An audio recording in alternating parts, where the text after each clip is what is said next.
কোটা আন্দোলন, কেউ বলছেন স্বৈরাচার পতন আন্দোলন, কেউ বলছেন লাল বিপ্লব।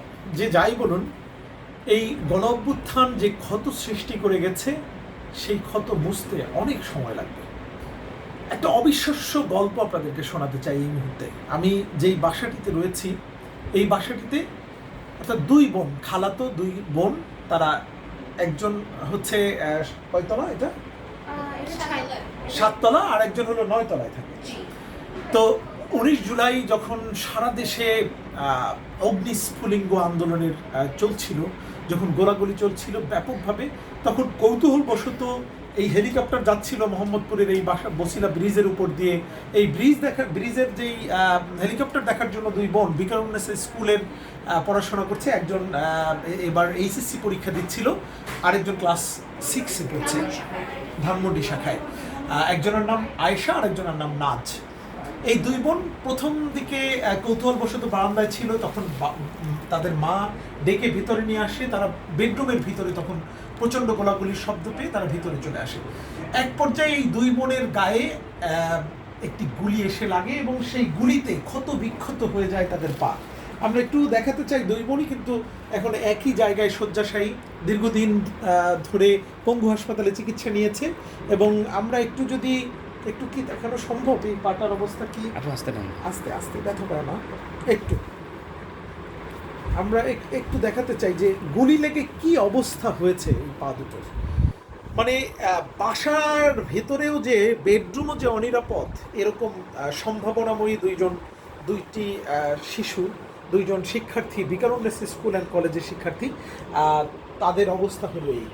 এরকম হাজার হাজার আহত হয়েছে, হাজার হাজার আহত হয়ে মানুষ, তারা কিন্তু ঘরে, কেউ হাসপাতালে, কেউ বিভিন্ন জায়গায়। ওই সময় কিন্তু চিকিৎসাও ঠিকমতো নিতে পারেনি, কারণ গুলিবিদ্ধ যারাই হয়েছে তাদেরকে কোনো হাসপাতাল গ্রহণ করতে চায়নি। তো আমার কাছে এটি অবিশ্বাস্য রকমের মনে হয়েছে এবং খুবই হৃদয় বিদারক মনে হয়েছে। এবং এই ঘটনা ভবিষ্যতে আর কখনো যাতে না ঘটে সেটি আমরা চাই। এবং আমরা একটু শুনতে চাই যে এই আয়েশা বলছিল যে আমি খুব আকাশ পছন্দ করতাম, মহাকাশ নিয়ে অনেক আমার চিন্তা ছিল, হেলিকপ্টার দেখলে অনেক ধরনের উৎসাহ উদ্দীপনা আসতো, কিন্তু এখন আর সেটি নিয়ে আমার ভাবতেও ভয় লাগে। একটু যদি বলো আয়েশা, মানে কেমন তুমি হঠাৎ করে এই মহাকাশ নিয়ে চিন্তার থেকে কেন বেরিয়ে গেলে? মানে এটা তো অনেক কঠিন ব্যাপার। মানে ছোটবেলা থেকেই তো আমি মহাকাশ আর আকাশের জিনিস পছন্দ করতাম।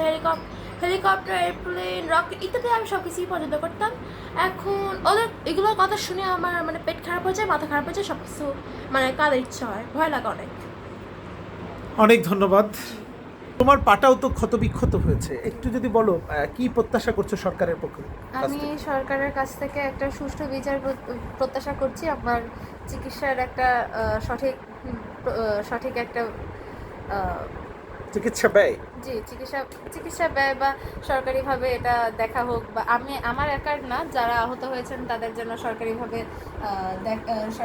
দেখভাল করা হোক, বা তাদের সর্বোচ্চ চিকিৎসাটা নিশ্চিত করা হোক। এবং আমি তো বিশেষত এইচএসসি পরীক্ষার্থী, আমি চাই যে আমার এইচএসসি ফলাফলটা নিয়ে যেন আমার ভবিষ্যতে কোনো বিভ্রান্তি বা কোনো ভোগান্তি পোহাতে না হয়।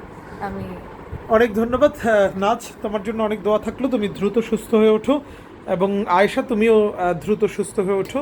দুই বোন এভাবে আহত হওয়াটা আমাদেরকেও ক্ষতবিক্ষত করেছে, আমরাও খুব কষ্ট পেয়েছি তোমাদের। হ্যাঁ, আমরাও চাই যে এরকম বাসায় এরকম গুলিবিদ্ধ হয়ে কোনো মানুষ যাতে এরকম আহত না হয়, বা তোমাদের জীবনটাও চলে যেতে পারতো। ভাগ্যক্রমে তোমরা বেঁচে গেছো। তো দর্শক, তো আপনারা সবাই দোয়া করবেন এই দুই বোনের জন্য, দুই কাজিন। এইভাবে ক্ষতবিক্ষত হওয়াটা আসলেই মেনে নেওয়া যায় না। সবার জন্য শুভকামনা।